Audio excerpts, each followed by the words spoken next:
ଆଜି ମତେ ପ୍ରେମରେ ପାଗଳ କରିଛି।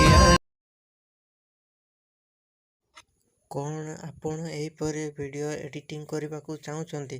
ତ ତେବେ ଆପଣ ଭିଡ଼ିଓର ଡେସ୍କ୍ରିପସନ୍ରେ ଦିଆଯାଇଥିବା ଲିଙ୍କରେ କ୍ଲିକ୍ କରନ୍ତୁ ଏବଂ ତାପରେ ଭିଡ଼ିଓର ଡେସ୍କ୍ରିପସନ୍ରେ ଦିଆଯାଇଥିବା ଲିଙ୍କରେ ଏଲାଇଟ୍ ମୋସନ୍ର ତାକୁ ଡାଉନଲୋଡ଼୍ କରି ନିଜ ଫୋନ୍ରେ ଏଡ଼ିଟ୍ କରିପାରିବେ ଏବଂ ସେଥିରେ ଦିଆଯାଇଥିବା ଭିଡ଼ିଓର ଡେସ୍କ୍ରିପସନ୍ରେ ପ୍ରିସେଟ୍ ଲିଙ୍କ ତାକୁ ଇମ୍ପୋର୍ଟ କରିନିଅନ୍ତୁ।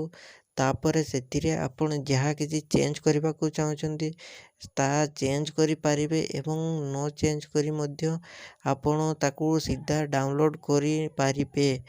ଯଦି ଭିଡ଼ିଓଟି ଭଲ ଲାଗିଥାଏ ଚ୍ୟାନେଲଟିକୁ ସବସ୍କ୍ରାଇବ୍ ଆଣ୍ଡ ଭିଡ଼ିଓଟିକୁ ଲାଇକ୍ କରିନିଅନ୍ତୁ।